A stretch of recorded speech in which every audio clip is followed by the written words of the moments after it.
Hello everyone, and welcome back to another WARNO Deck Deep Dive as we go into the 9th Panzer, the division out of the Norfolk bunch that is seen as the strongest at the moment, and that also has the most fancy tools for the East Germans, as they have all the modern stuff in 1989 and even a bit more in this game that they didn't have in reality thanks to the March of War in this fictional timeline. And it is a really strong deck.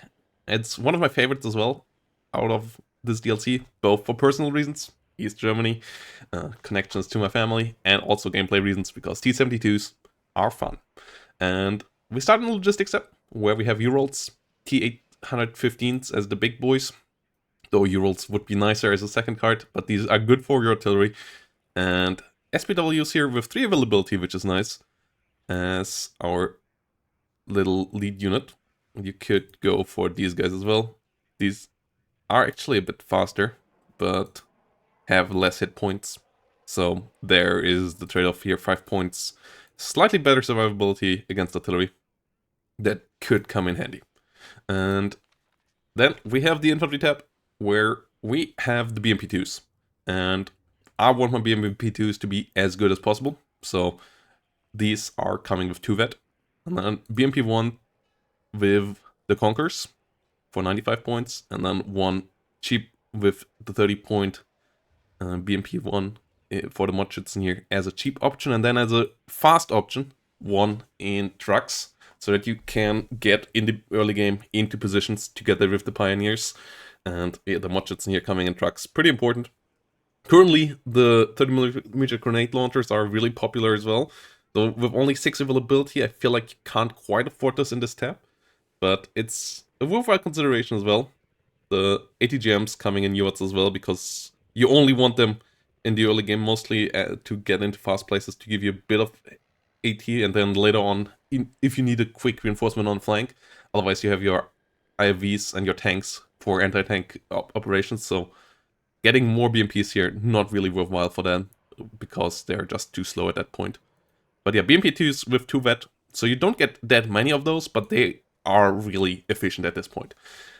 The BMP2 for 60 point, a strong one anyways, and getting them then with 60% accuracy Conquerors and really strong autocannons with high accuracy and good rate of fire, aim time, all of that is really nice for the BMPs. And that, when you need spam, you bring the BMP1s. Artillery tab, a good one as well. You get mortars, you get 152mm artillery pieces, and you get ARM-70s. The Napalm one is good in team games, is really annoying team games. For 1v1, it doesn't damage units in buildings at the moment, and that's what you need your artillery for the most in this deck, because you don't need to deal with vehicles that much. You don't need to deal with enemy artillery parks or anything like that usually either. So you need to deal with units in buildings. Napalm doesn't do any damage to units in buildings at the moment, because that is still bugged, or Eugen hasn't found a solution really to work around that. So the ARM-70s, it is instead to just clean out units in buildings, destroy the buildings, clean up for your tanks in front of them. Tanks, you have the amazing lineup of T-72s here. The UV as a solid one already. Though for 5 points more, you get an extra frontal armor here with the M1, and that one is even better. So M1 is what you want to get all of. And then the UV, I only got 1 card here, as you need some more CVs, up to 7 CVs here. Could maybe go down to 5 and take 1 more card of these, but I feel like 27 tanks usually get you through here, or 24 tanks with the Storms here. Storms as long-range ATGMs, quite helpful as well on the flank, with veterancy here to make sure that they have the aim time and the accuracy to really help out. T-72S, usually used for the severe as well, and being behind the rest of your tank push, helping out with the severe from the rear. As for everything else, they are a bit too expensive, but they are really strong with the severe. The severe is a fantastic missile, helping out in the capabilities of this deck. And then the T-72 M1s as your classic frontline tank here. 17 frontal armor mean they survive a hit by a 30 damage missile of the air ATGMs that can come against you and so on. So really important has smoke, has good damage, has good accuracy as well. So the T-72 M1's really strong tanks at the moment. Maybe the most cost-efficient tanks out there right now. And for sure overperforming. And that's the reason why this deck is so strong, because the T-72M plus strong BMP-2s at the moment really make this deck a menace on the offensive. Recon tab, not as strong. You get your Mod Schützen and your Aufklärers and your normal Aufklärers BRM1s here to push with your tank push. And I take these in the normal trucks because I want them at the front line fast. BMP1 is a bit too slow, and you need these guys to sometimes hold a position on the front line, so that's why I take them in the W50. And that's the Infantry tab here, or the Recon tab here. BRM1s, Mod Aufklärer, Aufklärer. Pretty standard stuff. Nothing fancy. Gets you through the game usually though. Then AA, we get the Coops with Veterancy. And then some Iglas and some Shilkas for the push. Coops with Veterancy so that they are a bit more efficient. And you get 2 cards. And usually you don't need 8. Maybe 6 could be okay if you go like this. You don't want to just have 2, so chaining one of those cards doesn't make much sense either. But I think 4 is what you usually need if you micro them decently throughout the game. And the extra aim time and accuracy here is really helpful on the Coops to make sure that the enemy planes actually get punished if they try to kill your T-72s. And that is what this is for. Iglas on the flank can be nice against some cheap helicopters and so on. Shilkas with the tank push against helicopters can be helpful as well, can help out on the fly with support against infantry as well. So Chilka, quite decent too for the 80 points they cost nowadays. The Strellas are worthwhile consideration as well, as they have slightly better anti-helicopter range. So that is a worthwhile consideration with stress on miss nowadays too. But I found the Chilkas to be decent now as well, and I currently just like to use the Chilkas. Strela and Chilka, though, it's kind of a flavor choice here, with the Strela maybe even being a bit better. Helicopters. The Urns can be quite nice early on, but I found I really like to have a Cocon option here in this deck. So the Mi-24P here is quite nice, and then the 2 availability on the Mi-24Ds are still really fantastic. So those are what I choose here as my helicopter options. The 2 Urns can be helpful in some matchups. If you play this deck in tournaments, you always have to consider taking these guys in. Against some decks, they can be really nice in the opener, as helping out your opener with these is real strong on some maps and in some matchups where you need to secure a town or so, and the enemy doesn't have fort deploy AA.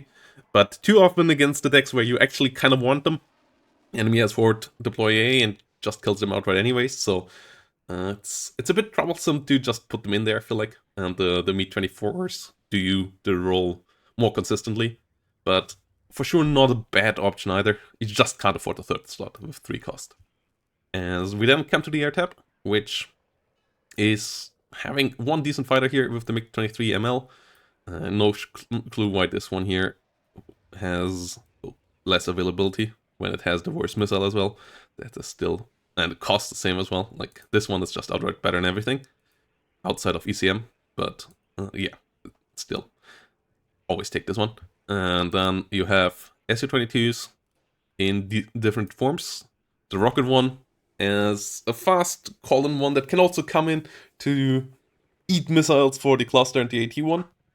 That can come in to deal with an ATGM position or so.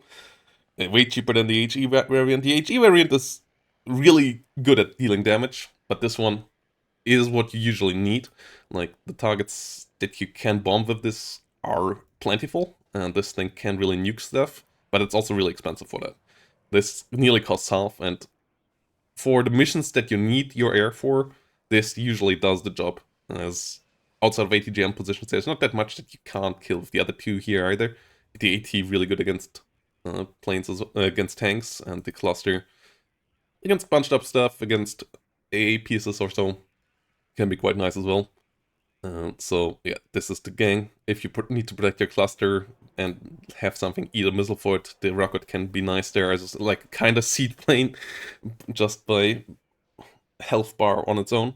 So that's why I take the rocket variant here, just for being able to overwhelm air defenses maybe, but also being able to deal with ATGM positions if need be.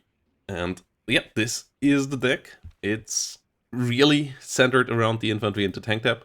It has the artillery you need though. It has okay recon, one of its weaknesses for sure. It's a bit slower than, for example, the 20th Polish Panzerna, which is really similar to this deck. And it's slower than the 7th Panzer as well, but it is a good bit heavier for not that much extra cost in the tank tab. So that's why it is better than 7th Panzer at the moment for sure. It has AA that it needs. It has okay helicopter options as well. So yeah, it's a really good all-rounder. It will struggle if you let the enemy get into a late game with a heavy tank deck. It can struggle against forward deploy decks if you don't get to counter them at least in one spot. So you have to get rolling somewhat quickly against all decks so that they can't entrench, because if the enemy has a big ATGM wall, you will struggle a bit with this deck.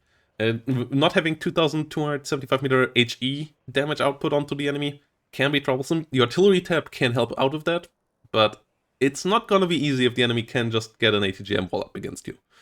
It's not impenetrable. You have decent frontal armor and so on, so you can eat an ATGM or two and still push on. And your tanks are plentiful so that they can, once gotten into range, deal decent damage to the enemy, together with BMP2s and so on as well.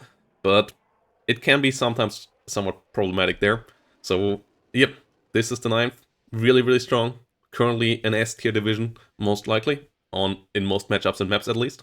And yeah, we're gonna play it in the next one. So if you don't want to miss that, consider subscribing down below. And consider leaving a like to help out the channel as well.